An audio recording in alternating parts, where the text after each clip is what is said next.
de laboratórios de calibração e ensaio. Vamos tentar buscar com vocês nessa hora de trabalho conjunto, então vocês fiquem aí à vontade para mandarem perguntas, para levantarem a mão. O sistema vai permitir isso, vocês conseguem acessar pelo painel.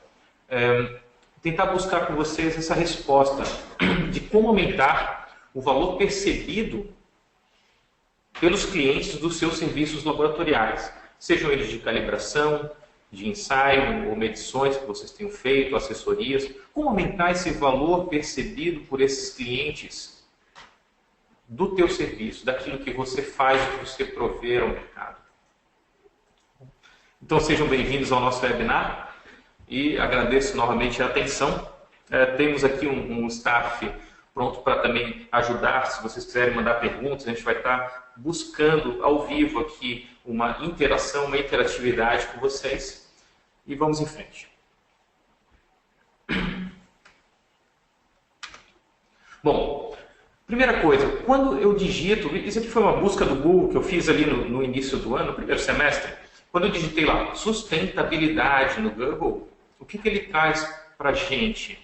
Ele traz o verde, ele traz a árvore, ele traz os mares, ele traz a poluição que não deve matando o planeta. Bom, ele fala muito mais no tema sustentabilidade ambiental, mas você, dando uma olhada com um certo cuidado, você vai ver ali no canto um pouquinho inferior direito, mais para o centro, onde tem aquelas 3 círculos que trabalham outros vieses da sustentabilidade. Esses vieses também foram trabalhados muito aí na televisão, e até em campanhas políticas, nas últimas eleições, né, dizendo o quê? Que a sustentabilidade é muito mais do que ambiental. Ela é ambiental, sem sombra de dúvida, mas mais que isso. O que a gente precisa trabalhar? Além dos fatores ambientais, que é redução de refúgio, redução de descarte. Quando eu falo da sustentabilidade do laboratório, sim, ela é ambiental também, mas ela é econômica. Redução de tempo, eu preciso otimizar o meu trabalho, fazer o meu trabalho render mais, reduzir custo, aumentar a receita, e também a sustentabilidade social. Então, capacitação, manter os meus colaboradores engajados no meu trabalho, no laboratório, na causa, na missão do meu laboratório. Só assim, isso aqui é um conceito do John Elton, tá bom? Eu consigo, com esses 3 fatores, trazer a real sustentabilidade, de acordo com o John Elton. Então, sendo social, ambiental e econômico, eu tenho a sustentabilidade. Mas o conceito do John Elton não é o único que a gente encontra por aí na própria teoria ou no mercado.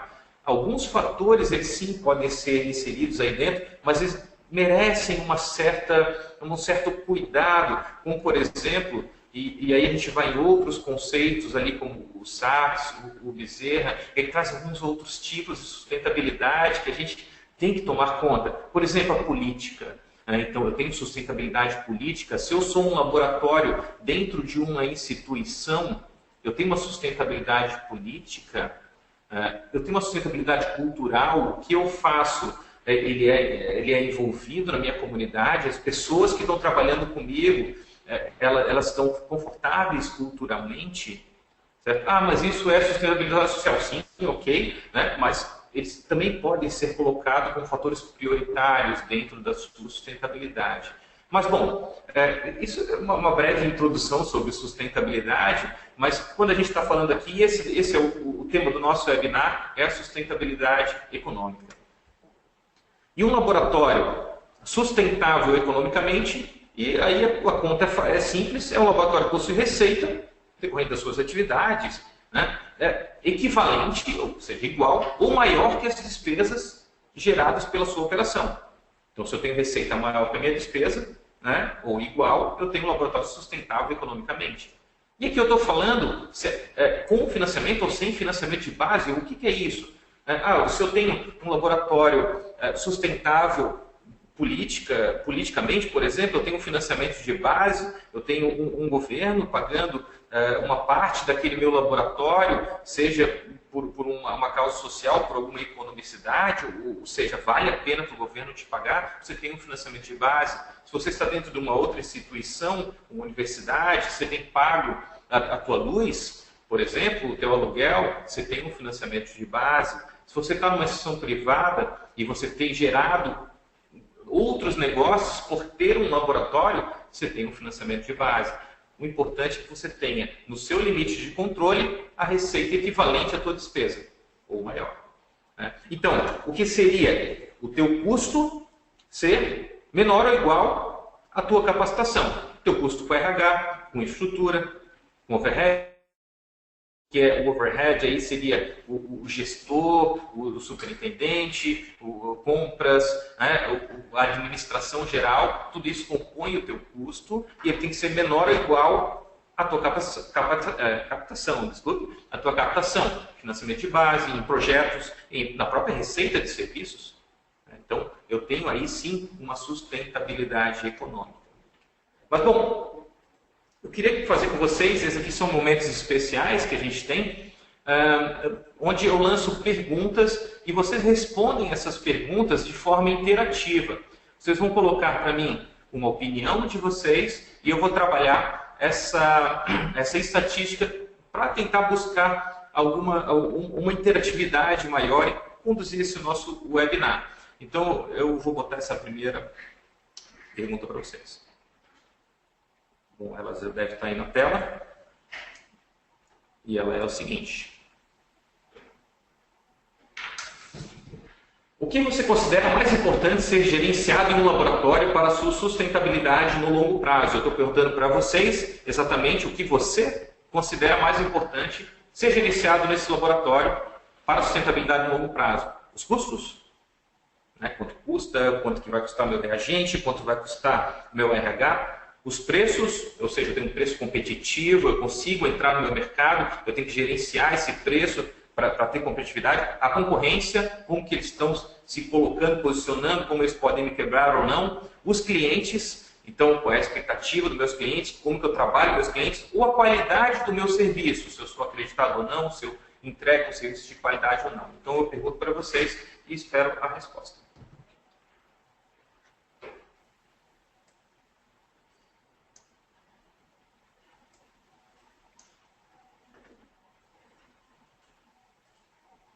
Vamos esperar mais um pouquinho.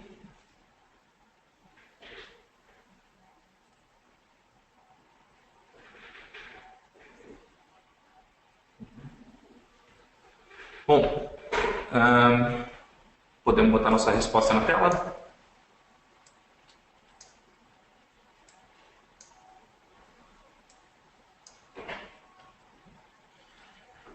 O que nós tivemos aqui como resposta foi que vocês passaram para a gente, na opinião, a qualidade do serviço como o ponto mais importante na opinião dos senhores e das senhoras, com 55% de voto, de colocação, sendo os custos e os clientes como repartindo a segunda colocação no pódio da importância. Preço e concorrência não tão importante ou não sendo prioritário na opinião dos senhores.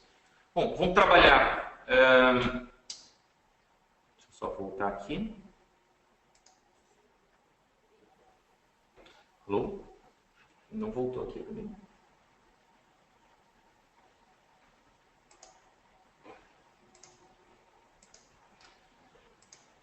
Bom, desculpe. Voltando. Então, vamos trabalhar com os senhores nessa perspectiva e tentar entender qual que é a real influência da qualidade, dos custos, dos clientes e como trabalhar esses aspectos. É claro que todos os aspectos são importantes, vocês vão ter que trabalhar todos de certa forma, mas meu tempo é finito, minha capacidade de execução também é finita. Então, como priorizar isso?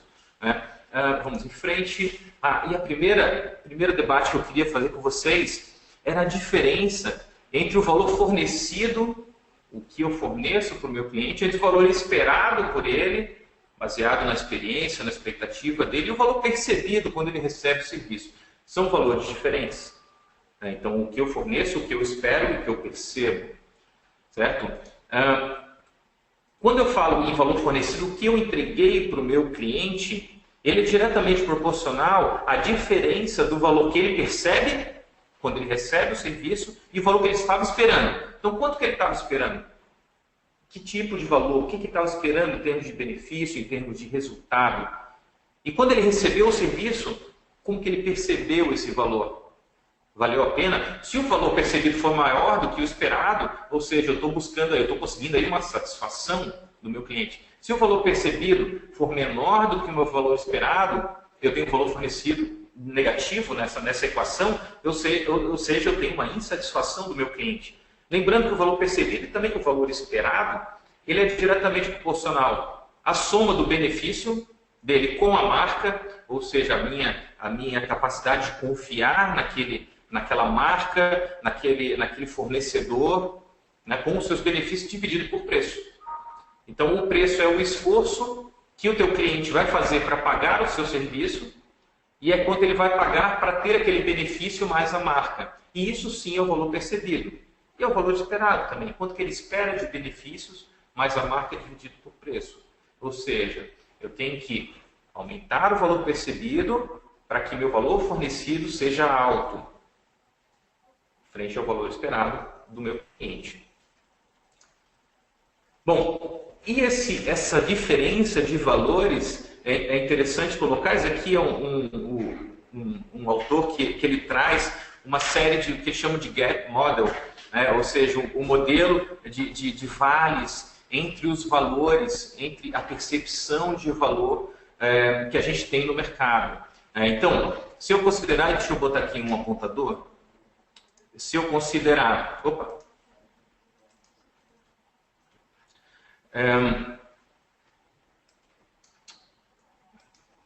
as necessidades do meu cliente, o que ele está querendo buscar, as experiências passadas, tudo isso constrói o valor esperado dele. Então, o que eu estou precisando, quais são minhas necessidades, qual é a minha experiência passada, isso constrói o valor que ele está esperando.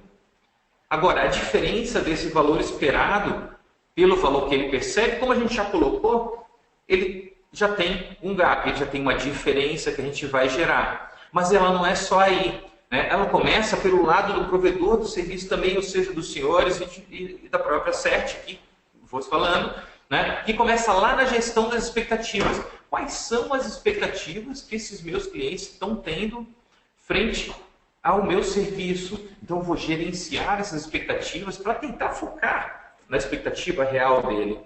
Então, como que eu gerencio essa expectativa? Como que eu evoluo essa expectativa? Essa base de dados.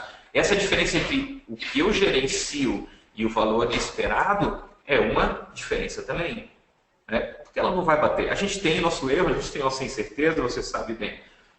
A diferença entre como eu gerencio a expectativa versus como eu especifico o meu serviço tem outro vale, tem outro gap.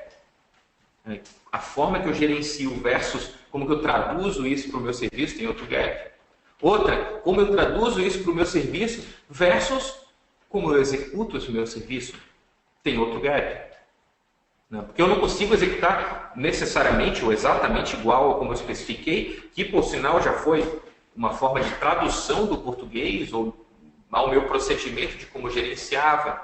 O meu valor fornecido versus como eu comunico isso ao meu cliente, a forma que eu traduzo o meu valor para o meu cliente, tem outro gap. A gente está vendo aqui o gap 4.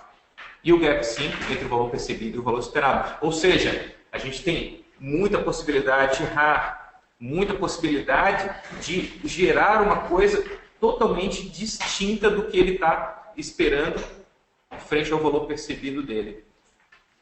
Temos que, novamente, prestar atenção nos valores.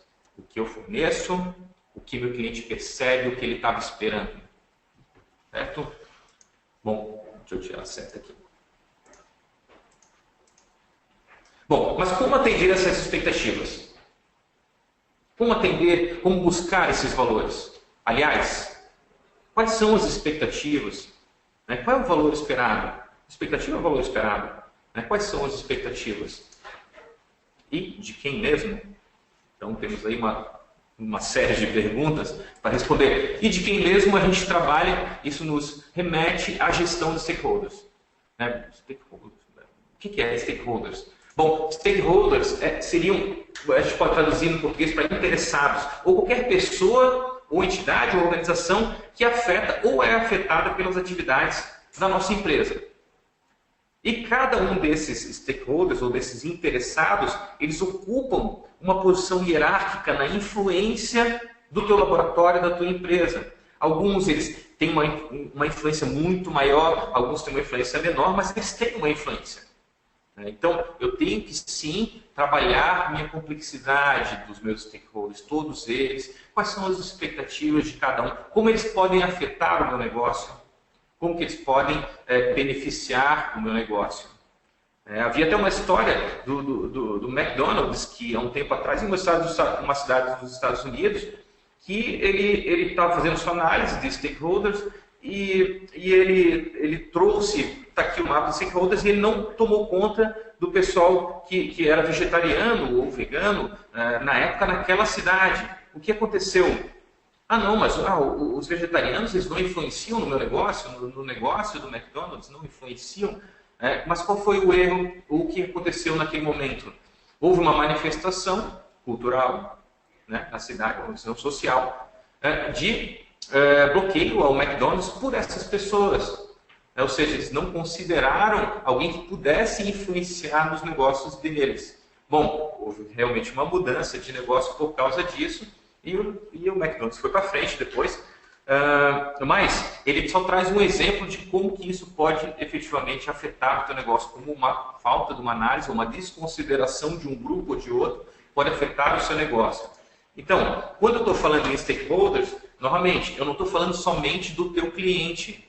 Eu estou falando dele, sim, essencial, do seu cliente, mas dos seus fornecedores. Como é que o fornecedor pode melhorar a sustentabilidade do meu negócio?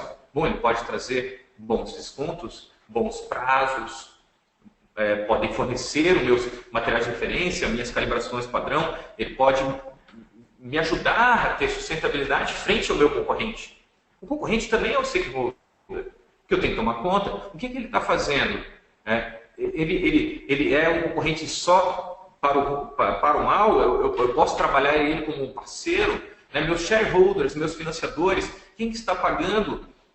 Quem é o dono do meu laboratório? Se é uma universidade que eu estou mantendo no meu laboratório, se é um sistema, uma organização maior, o que eles consideram que é importante eu ter no meu laboratório? Os meus parceiros, os meus colaboradores. Então, eu estou mantendo satisfeito os meus colaboradores, eles estão vestindo a camisa do meu laboratório. Meus fiscalizadores, então o Inmetro, o que ele considera importante, quem tem outros fiscalizadores, a ANP, a Anvisa e assim por diante, o mapa, o que é sucesso para eles? Meus gestores, a mídia, a sociedade, ou seja, eu tenho uma análise completa dos stakeholders aí nesse caso. Exemplo aqui, um fluxo financeiro, eu estou trabalhando, isso aqui é só um exemplo para vocês de como trabalhar os stakeholders, fazendo uma abordagem bastante simplista, com um laboratório de ensaios ali no centro do que eu chamo do modelo da cebola. Eu tenho uma influência da ANP, um laboratório de ensaios de biocombustível, uma influência da ANP, porque ela pode gerar normas, ela pode aumentar a demanda, ela inclusive contrata-nos para isso.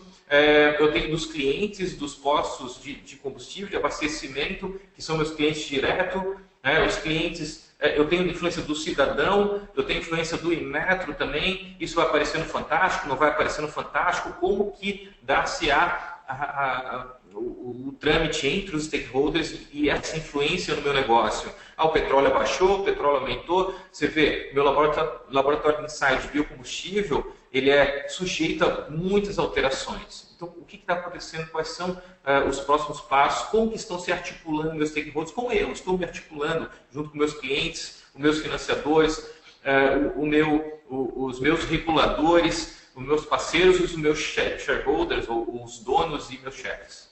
Tudo isso aí está diretamente relacionado à tua capacidade de gerar valor. Porque o valor é isso intrínseco a quem está contratando, a quem está interagindo. O valor ele pode mudar de opinião frente a pessoas, frente a organizações. Então, como que eu tenho gerenciado isso daí? Então, isso é uma adaptação do PMBOK, é uma bibliografia bastante legal. Cada stakeholder exerce em diferentes níveis de impacto e probabilidade um poder, eu estou lendo ali com vocês, um poder sobre o seu produto e mercado, em diferentes níveis de impacto e probabilidade, um poder sobre o seu produto, sobre o seu mercado. Pode gerar uma influência positiva, pode gerar também uma influência negativa e pode ter ou não um interesse na evolução do seu negócio. Isso aí deve ser mapeado. Então, qual o poder que aquele determinado stakeholder exerce sobre o meu produto, exerce sobre o meu mercado? Qual é a influência positiva se eu mantê-lo satisfeito? O que ele pode trazer de bom para a gente? Se eu negativo para a gente?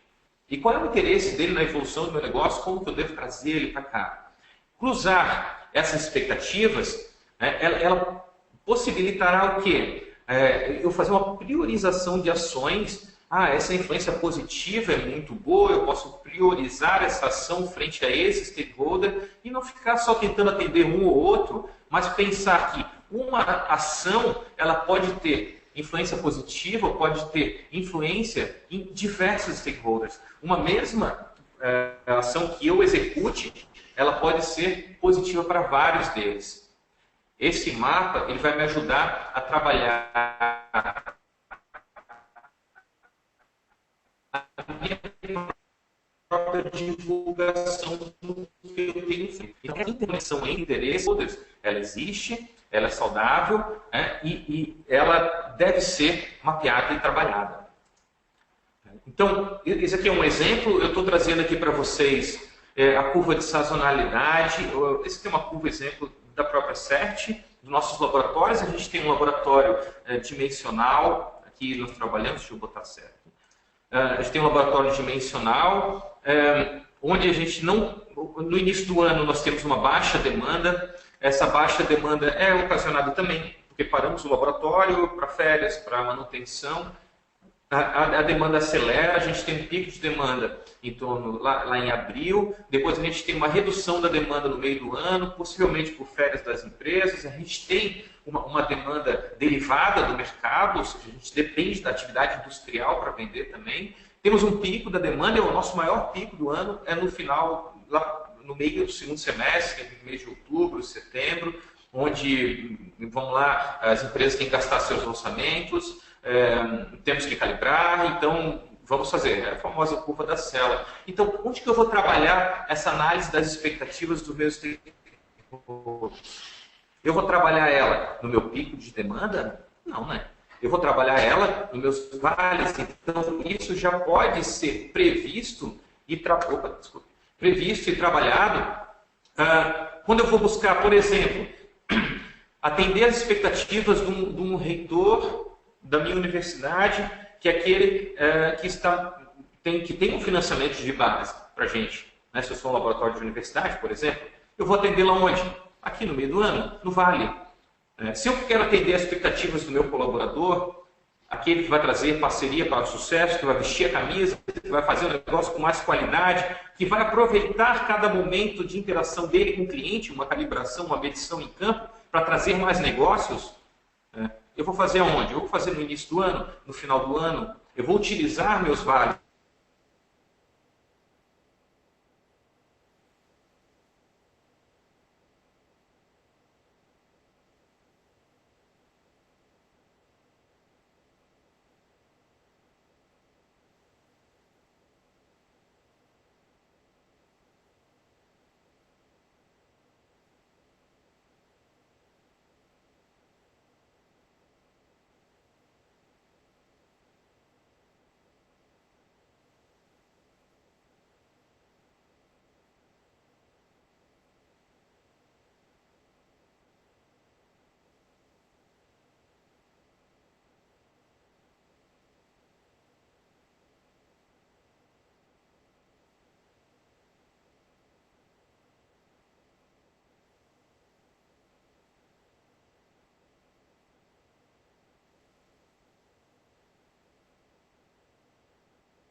Muted.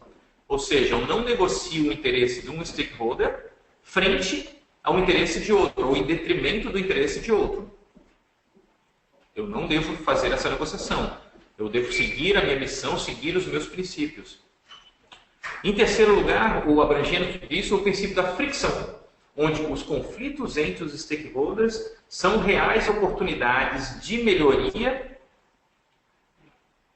do meu negócio, melhoria do meu negócio, então eles devem ser atentados. Se há conflito entre os stakeholders, ele é uma oportunidade de melhoria. É o princípio da fricção. Então, interconexão, os stakeholders se conectam aos seus interesses, eu devo fazer uma ação e atender a vários, isso gera valor, isso vai trazer em baixo custo eu atender a muitos. O princípio da não negociação, eu não faço nada em detrimento de uma expectativa de outro para atender a algum outro. E o princípio da fricção, onde com conflitos, eles são oportunidades de melhoria. Bom, então agora a gente vai perguntar diretamente nos meus serviços de metrologia, de calibração e de ensaios, como eu agrego valor nessa prestação de serviços. ROI, desculpe, é uma pergunta, eu tentei colocar ali atrás, é o retorno sobre o investimento. O meu staff pediu aqui, o ROI em inglês é Return Over Investment, o retorno sobre o investimento. O que eu coloquei valeu a pena? Se eu investir em capacitação dos meus colaboradores, quanto que isso me trouxe de volta? Se eu investir em atender uma satisfação do meu cliente, o que isso me trouxe de volta? Valeu o meu investimento? Então, isso é ROI. Bom, como que eu agrego valor no meu serviço, na prestação do meu serviço laboratorial? Agora, então, após todo esse debate sobre expectativas, eu pergunto para vocês, ou primeiro eu vou fazer uma consideração, onde está o valor para um cliente de serviço metrológico? Se ele está efetivamente no desempenho técnico, o meu cliente, ele quer alguém que tenha um bom desempenho técnico, ou ele quer um certificado de calibração rápido e para entregar para o auditor, ou ele quer confiabilidade, ele sabe, ele quer conformidade, ele quer clareza nas entregas, ou ele não liga para um certificado complicado, ele quer preço, esse aí é o fator prioritário, preço, quanto menor o preço, melhor, ele quer prazo, ele entrega para você, mas ele quer que o negócio seja rápido, ele quer, aí já saindo do próprio serviço metrológico, ele quer helpdesk, capacitação, apoio técnico, quer demonstração de competência nas interações, quer cortesia nas interações, ou seja, um atendimento bom, ele quer prontidão no atendimento, ele quer melhor comunicação ágil, ele quer credibilidade na imagem. Vou fazer com um laboratório X porque eu confio bastante nele. Ele quer indicações externas, ele pergunta para os outros clientes quem que eles indicam e isso vale muito para ele. Cada cliente ele vai ter uma percepção diferente do que é valor. Alguns podem dizer que o crítico é preço, helpdesk, cortesia, credibilidade, e um pouco menos importante, mas tão quanto o prazo, o desempenho técnico, prontidão no atendimento, ou seja, isso pode variar de cliente em cliente. Então, dito isso, vamos à nossa segunda pergunta interativa. Eu gostaria que os senhores e as senhoras respondessem, na medida do possível. Vou colocar aqui no ar a pergunta. Bom, selecione 2 itens que você entende, na sua opinião, na opinião do que você convive com o seu laboratório, que o seu cliente mais preza, ou ele mais leva em consideração. 1. Desempenho técnico. Meu cliente ele gosta mesmo de desempenho técnico, de confiabilidade. Não, meu cliente gosta mesmo de prazo. É o 2. Prazos curtos, prazos seguidos. 3. Meu cliente gosta mesmo de preço. Eu quero 2 itens. Atendimento e pós-venda. Meu cliente preza muito pela minha capacidade de envolvê-lo, de lembrá-lo, de trabalhar com ele, como é que eu faço meu pós-venda, com educação e presteza. Ou o meu cliente gosta mesmo de credibilidade e indicações externas. Ou seja, se alguém disser para o meu cliente que aquele meu laboratório é bom, ele vem e vai me contratar. Eu vou dar um tempo para vocês responderem. 2 itens, por favor.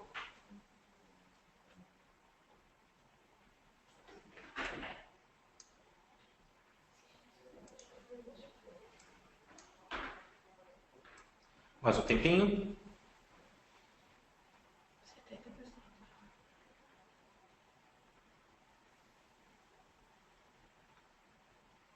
Bom, vamos botar a resposta na tela? Tivemos uma resposta bastante apertada aqui com vocês. Eu tenho... Isso está aparecendo? Tá, né? Prazos como o que o meu cliente mais preza, mas assim, ó, dentro da incerteza de medição, podemos dizer que preço e desempenho técnico são também fatores que meus clientes mais prezam, ou seja, prazo e preço, basicamente a maioria, ou foi a maioria. Né? Meu cliente ele quer prazo, ele quer preço, ele também quer desempenho técnico, dentro da incerteza, ele também quer desempenho técnico, e mais ou menos o atendimento pós-venda e o razoável votação na credibilidade. Bom, então é interessante, né? Quando eu coloco lá para vocês que a gente deve tomar bastante conta, deixa eu voltar aqui para a apresentação.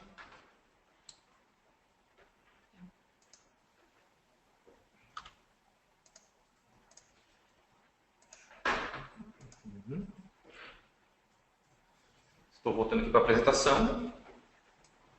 Bom, quando eu perguntei para vocês lá no início o que a gente deveria tomar conta, os senhores me colocaram, as senhoras me colocaram a qualidade do meu serviço. Mas nesse momento vocês estão dizendo que o cliente de vocês mais preza o preço e o prazo. Eu estou tentando buscar uma certa coerência na resposta, mas eu vou continuar aqui a palestra e a gente vai chegar nesse desafio ainda no final da explanação. Vamos trabalhar mais um pouquinho. Aqui na CERT nós temos periodicamente, isso aqui é uma pesquisa um pouco antiga, mas ela serve para mim de exemplo, a pesquisa que a gente chama da análise da satisfação do cliente. Mas não só a satisfação, como a insatisfação também. Perguntamos para eles em 2009, no caso aqui foram, quais são as razões de insatisfação de vocês, nossos clientes? E eles colocaram prontamente preço, prazo. Ó, que legal, ele foi juntinho com a opinião de vocês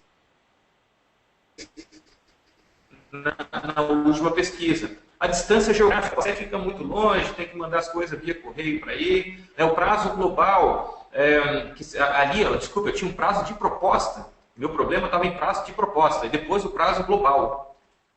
E ele chegava lá, atendimento, a qualidade do atendimento, lista de calibração, dificuldade em resolver respostas ou reclamações, e assim por diante. Bom, da mesma forma, perguntando quais são as razões de satisfação. E eles colocaram aqui, qualidade é o que eles mais prezavam no atendimento da CERT. O atendimento, que lá não estava tão bom, eles colocaram aqui como a segunda razão de satisfação. Agilidade, prazo da execução, como uma razão de satisfação também. E o preço até apareceu. Vocês vão ver lá que 5% dos clientes, eles disseram que a melhor razão de satisfação da CERT é o preço. Então, como que eu analiso isso aí? Justamente perguntando qual a importância dada em cada um desses fatores que eles consideram muito bons. A qualidade é muito boa, mas qual a importância que você dá nisso? O atendimento? Não, o atendimento é fantástico. Tudo bem, o pessoal me atende com muita educação, responde para minhas perguntas. Mas você preza por isso? Não, acho importante. Não, mas é realmente um fator decisivo? Qual é o valor do atendimento na percepção de valor do meu cliente? E volta aqui àquela questão que eu já passei ali. A qualidade máxima é um diferencial? É importante? Não tem nem dúvidas.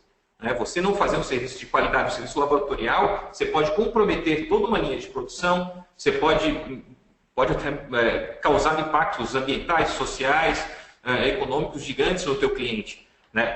É importante? Sem sombra de dúvida. É um diferencial? Essa é a pergunta. Talvez a acreditação seja requisito básico e não diferencial. A tua qualidade máxima seja requisito básico e não diferencial. Talvez ela tenha menor impacto no cliente, no teu cliente, do que no teu parceiro, no teu gestor. Então, o reitor da universidade vai dizer, eu tenho um laboratório acreditado, o teu chefe vai dizer, eu tenho um laboratório acreditado. Para ele tem mais valor até do que para o teu cliente. Pode ser? Então, eu estou analisando a complexidade dos meus stakeholders. Talvez a importância seja mais relevante dessa minha qualidade seja mais relevante quando eu participo em comitês técnicos de criação de norma, ou seja, eu posso influenciar na criação de normas nacionais. Participar de comitês técnicos pode ser essencial ou fantástico para os negócios do meu laboratório. Eu posso me dedicar, e até dentro da qualidade, ao desenvolvimento de novas metodologias, otimizar processos, reduzir os meus custos. Talvez isso seja realmente um diferencial. O apoio e aprovação de artigos científicos em fontes qualificadas, ela é diferencial para quando você está dentro de uma universidade. Qual é a produção científica daquele laboratório? Ele é acreditado? Não, beleza, mas qual é a produção científica? Pergunta lá a reitoria. Então, o que é diferencial dos teus stakeholders? O apoio direto a P&D de clientes estratégicos talvez seja diferencial. Aqui dentro da CERT eu vou apoiar o outro cliente que pode gerar negócio para o resto da Fundação CERT. Então, isso pode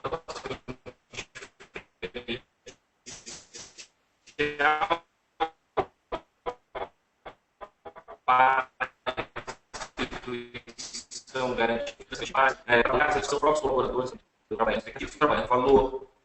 Por quê? Eu faço essas perguntas para vocês e a provocação, que eu devo, primeiramente, incorporar as expectativas dos meus stakeholders, ou seja, eu vou buscar o que eles querem, eu tenho que incorporar isso, entender isso, ou seja, qual é o valor esperado. Lembra o primeiro gap, como eu gerencio as expectativas versus como eu estou tratando-as. Então, incorporo as expectativas para depois, então, eu conseguir superá-las com o menor custo, obviamente, e atendendo o maior número de stakeholders possíveis.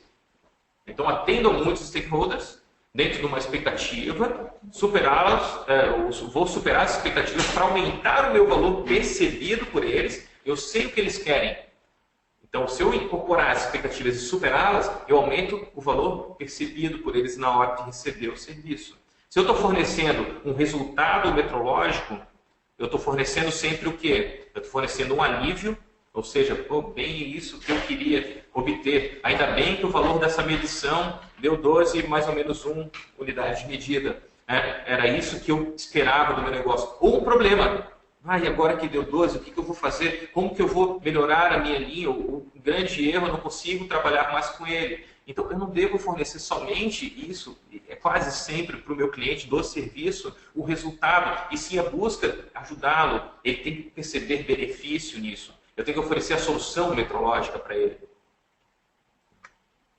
Então, com o aumento do valor percebido por esse cliente, diminui a pressão sobre o preço. Porque eu aumento os benefícios, eu aumento os benefícios, e como o preço está no denominador, eu diminuo a pressão sobre o preço. Eu consigo cobrar mais se eu ofereço maior valor. Entendam, com o mesmo técnico, com o mesmo equipamento, fazendo o mesmo serviço. Uma simples gestão das expectativas, ela diminui a pressão sobre o preço. Ou seja, eu consigo cobrar mais, oferecendo o mesmo serviço, pela simples gestão das expectativas. O que esses clientes querem? Novamente, vamos trabalhar análise de valor. Bom, eu tenho uma nova questão para vocês, aqui para responderem no grupo, que ela é o seguinte. Na sua opinião, qual é a melhor técnica para incorporar as expectativas dos clientes? Então, eu vou perguntar para vocês, eu quero uma só. Qual a melhor técnica para eu buscar incorporar essas expectativas? O que meus clientes efetivamente querem? Eles querem a qualidade que vocês colocaram lá? Eles querem o prazo, o preço, que foram na segunda questão? E eu quero saber também, na opinião de vocês, então, para reanalisar, considerando custos e impacto. Ou seja, quanto que eu vou pagar para fazer uma pesquisa de mercado via web, que é aquela primeira colocação, ou fazer visitas presenciais aos meus clientes. E qual é o impacto que isso traz? Para incorporar as expectativas dos clientes. Então, entendam, eu estou buscando incorporar as expectativas para saber como gerar valor, criar valor percebido, superar o valor esperado, diminuir a pressão sobre o preço e ter, sim, a melhora da minha sustentabilidade. Com preços maiores, eu aumento a minha receita, mantenho o cliente satisfeito. Como que eu incorporo? Pesquisa de mercado via web, considerando custo e impacto.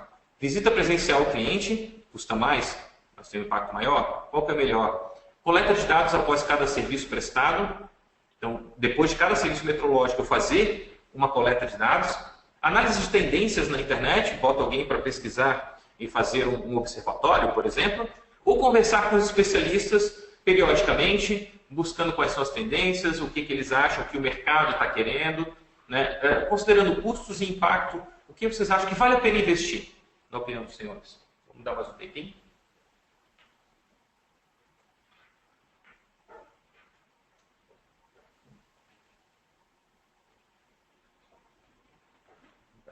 Bom, vou pedir para botar aqui na tela.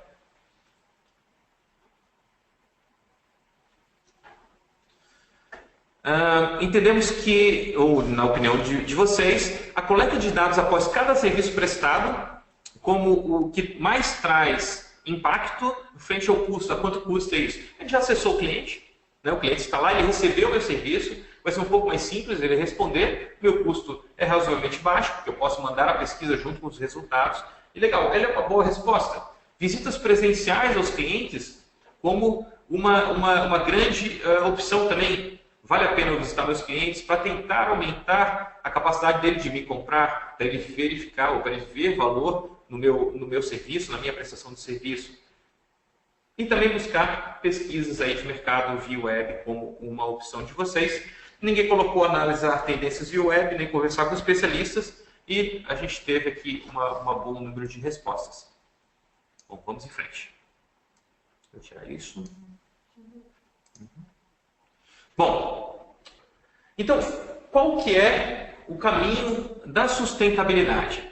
Então, falamos aqui que a gente tem que analisar o valor dos meus clientes, o valor percebido, o valor esperado, que isso pode ter diferenças significativas, o valor esperado versus o valor percebido versus o que eu forneço, onde estão os vales dessas minhas diferenças, como que eu estou gerenciando esses stakeholders e as suas expectativas, né? Se eu estou aproveitando os conflitos dos stakeholders para criar valor, para melhorar o meu negócio, se eu estou analisando bem, ou buscando no mercado as expectativas deles e fazendo superá-las só depois de eu entender o que eles querem, ou estou investindo dinheiro aonde não deve. Então, eu estou investindo, eu tenho uma qualidade super diferencial e eu não consigo passar esse valor para o meu cliente. Então, a gente pode, sim, claro, trabalhar uma campanha para fazer os meus clientes notarem que a qualidade máxima deve ser o valor deles e não o preço e o prazo. Como que a gente trabalha isso daí? Como que a gente faz? Qual é o caminho da sustentabilidade? Eu consigo uma troca tão rápida assim? O cliente hoje diz que é preço mais importante, amanhã ele vai dizer que é qualidade. Não consigo. Eu tenho que fazer isso progressivamente, passo a passo, em ciclos. Então, o caminho da sustentabilidade é trabalhar um passo de cada vez em ciclos. Estar bem posicionado. Então, eu estou bem posicionado, eu tenho um propósito, eu tenho uma missão. Eu não coloco uma expectativa do stakeholder na frente de outra, conforme o princípio do Freeman. Eu tenho uma missão, eu vou cumprir essa missão, eu tenho um propósito. Então, a partir daí eu vou desenvolver em ciclos. Eu acompanho e crio valor para os meus stakeholders. O que é valor para ele? Então, eu vou acompanhar essa agregação de valor, esse aumento de valor e vou começar a criar mais valor no que é valor para eles. 3. Ter mercado e investidores interessados, bastante importante. Não adianta eu ter um serviço meteorológico e não tenho para quem vender. Então, o monitoramento do meu mercado, o monitoramento das políticas, a sustentabilidade política, o monitoramento cultural, para onde que o Brasil ou o mundo está andando, o que meu serviço pode trabalhar, para onde que eu devo ir também, quais são minhas metas, qual é meu foco. Então, ter um mercado, ter investidores interessados, bem investir e bem gerenciar, não é só gerenciar a qualidade dos seus serviços, mas tem que gerenciar o teu laboratório como negócio que ele tem desde o atendimento ao pós-venda, ele tem todo um ciclo de trabalho, frente de atendimento, recebimento, recebimento da unidade para ser medida, faço o serviço, entrego o serviço com qualidade, faço a medição da satisfação e tenho um pós-venda. Eu tenho que fazer uma gestão completa disso. Buscar a melhoria contínua, não só na qualidade que a gente tem lá, mas no meu modelo de negócio. Nenhum modelo é definitivo. Hoje eu posso estar trabalhando de uma forma, amanhã de outra. Eu posso preencher ou tentar preencher meus vales de demanda, ou seja, quando eu não tenho muita demanda, com uma promoção, um modelo de negócio diferente, tentar vendas maiores, tentar vendas menores, buscar novos mercados, tentar entender como que eu posso trabalhar para satisfazer os meus clientes da melhor forma possível no novo modelo. Monitorar não só a qualidade do meu serviço novamente e meus clientes, mas monitorar meus concorrentes. Quanto que eles estão cobrando pelo seu serviço? O preço não é um fator de maior satisfação que vocês botaram? Quanto que os concorrentes de vocês estão cobrando pelo serviço? É mais do que vocês cobram ou é menos do que vocês cobram? Vocês sabem disso? Então esse monitoramento também é bastante importante. Mas como é que eu vou conseguir o preço do meu concorrente? Bom, você tem diversas formas. Você pode fazer um benchmarking declarado, inclusive, você pode trocar preços com ele, você pode comprar o serviço dele.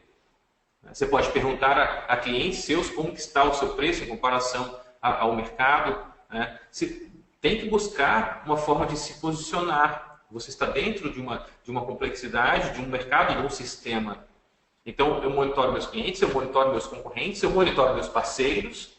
Eles vão levar meu negócio para cima. Eu monitoro meus empregados, ou colaboradores, como vocês queiram chamar. Eu monitoro meus investidores. A satisfação deles também é o sucesso do meu negócio. E depois, por último, eu refaço meu planejamento. Atingir minhas metas, não atingir por quê? Crio meus indicadores vão acompanhar o meu passo a passo. Refaço o meu planejamento, porque a própria percepção de valor, ela muda das pessoas do ano para ano. O que era valor para mim, o que era importantíssimo para mim há 10 anos atrás, pode não ser hoje. O que era importantíssimo para mim no ano passado, no ano retrasado, com o Brasil caminhando mais forte, pode não ser hoje. A percepção de valor muda baseado no que a gente está vivendo hoje. Então eu tenho que refazer meu planejamento. Então eu acompanho, crio valor. Tenho mercado, sei gerenciar, busco melhoria contínua, monitoro e refaço o planejamento. Eu crio um ciclo que eu acabo caindo aonde? No PDCA. Então, o famoso PDCA, Plano do Check Act, planejamento, planejo, executo, verifico, atuo. Então, eu tenho que trabalhar nesse ciclo. Um ciclo de melhoria contínua, assim como eu faço na qualidade, no meu negócio. E o negócio ele é baseado na perspectiva, na expectativa do teu stakeholder, do teu cliente, principalmente, do teu investidor, do teu shareholder. Então, eu executo o PDCA em cima dele. Bom, frente a isso, eu vou trazer de novo para vocês a pergunta que eu fiz lá no início do nosso webinar. Só um pouquinho, vou botar ela na tela, que é uma revisão. O que você considera mais importante ser gerenciado, novamente vou perguntar, em um laboratório para a sua sustentabilidade no longo prazo? Os custos que eu tenho dentro do meu laboratório, materiais de referência, quanto que custa meus funcionários, meu overhead, assim por diante. Os preços, quanto que eu estou cobrando e como é que eu devo ter, se eu tenho que ter uma política de preços para isso, que facilita pagamentos em épocas de baixa, que flexibiliza frente a prazo.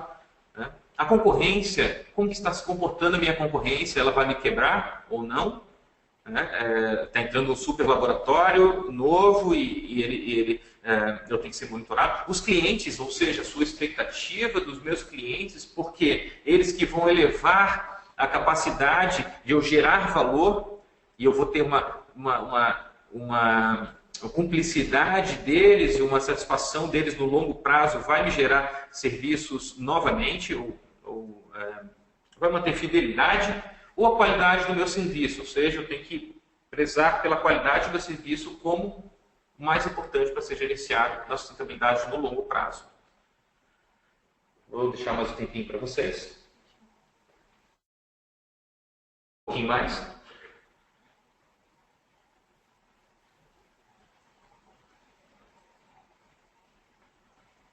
Só mais 30 segundos.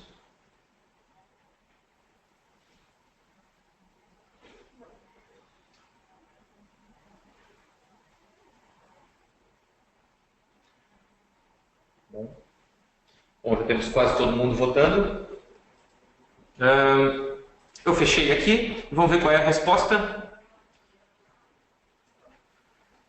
Bom, tivemos aqui uma certa mudança bastante interessante na característica das respostas. Como vocês veem, a qualidade de serviço ainda manteve um alto índice de aceitação, porém muitos dos senhores e das senhoras mudaram a opinião, dizendo que é importante para gerenciar no longo prazo os meus clientes, ou a sua percepção. Sim, eu não tenho dúvida que os dois são importantes, assim como os custos e os preços e a concorrência são importantes. Mas eu penso que eu consegui influenciar vocês um pouco mais aqui, trazendo essa necessidade de analisar, acompanhar as minhas expectativas dos meus clientes. Levar para eles, e vamos voltar aqui à apresentação, levar para eles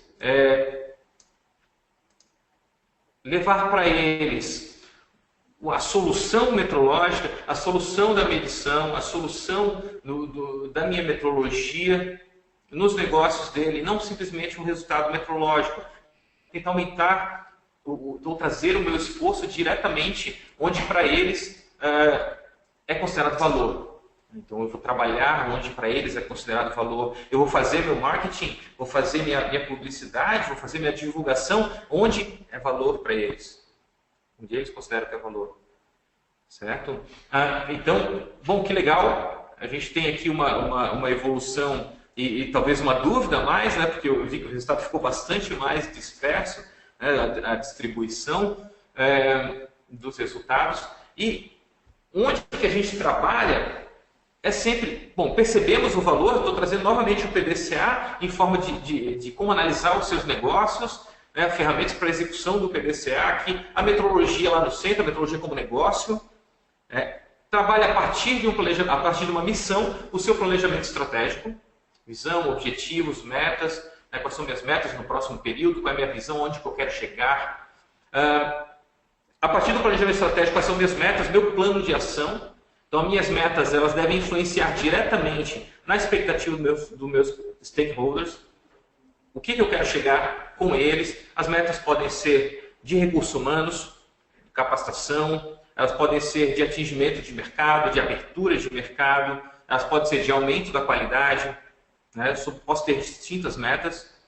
Nas metas eu vou trabalhar meus planos de ação com ações de operação, informatização, novo modelo de gestão, automação. Eu posso trabalhar ações de finanças, tentar buscar ou focar em fontes de financiamento, tanto para mim quanto para os meus clientes, fazer análise de viabilidade de alguns negócios, calcular os custos de alguns dos meus negócios para saber se vale a pena mesmo continuar trabalhando com aquilo. Muitas vezes o negócio pode se surpreender. Trabalhar também no plano de ação marketing, como que eu faço o meu relacionamento com os clientes, como que eu transfiro a minha percepção de valor e tento encaixar com a percepção de valor deles, como que eu faço uma pesquisa de mercado, ou devo fazer uma pesquisa de mercado ou não, vale a pena investir nisso daí, minhas divulgações, se eu boto na web, se eu boto, faço e-mail marketing ou não, se essa é a melhor forma. Então, fazendo planejamento estratégico, meu plano de ação, cumprindo meu plano de ação, eu controlo isso, meus indicadores, eu faço uma análise para uma melhoria contínua, para uma nova rodada de planejamento estratégico. Novas visões, ou a visão pode até ser mantida, mas ela pode ser modificada. Visão, objetivos e novas metas. E isso daqui que eu estou passando para vocês, na verdade, ele é o sumário gráfico do curso que eu ministro. Eu queria deixar para vocês aqui a propaganda. O próximo curso de gestão estratégica de laboratório são 3 dias, onde a gente trabalha cada um daqueles fatores, além de como agregar valor e trazendo junto com cada um de vocês a experiência que vocês têm nos laboratórios. Você fez isso, você fez essa ação de marketing, qual foi o impacto, vale a pena, e fazer essa análise em grupo, a rede se ajudando, Dia 24 e 26 de novembro, a gente tem um encontro aqui em Florianópolis, que eu estarei aqui ministrando, possivelmente não de terno, como na figura, mas estarei aqui ministrando para vocês. Então eu deixo aqui para vocês realmente os meus sinceros agradecimentos, essas pessoas, quase 100 pessoas que participaram desse webinar. Agradeço o tempo que vocês dispensaram na sua correria do seu dia a dia para trabalhar esse assunto que considero de suma importância, e acredito que vocês também por isso estão aqui com a gente, deixando um recado final. Os negócios são cíclicos, vivemos em cíclico, a economia a vida também. Então, se estamos aqui hoje em uma crise, haverão novos dias e depois uma nova crise. A gente tem que estar o quê? Preparado para esses ciclos. Temos que reinventar-se cada dia para suportar as crises que vão vir. Ter modelos consistentes, ter clientes próximos, seus valores e tudo em dia. Bom, temos aqui 58 minutos de webinar. Temos alguma pergunta a ser respondida? Estou perguntando ao meu staff aqui. Agradeço bastante novamente a presença de vocês. Agradeço também se vocês deixarem um comentário ao final na saída de vocês sobre no que mais a CERT poderia trabalhar nesse sistema de webinar. E se vocês gostaram. E novamente uma boa semana e fiquem com os deuses da metrologia. Muito obrigado.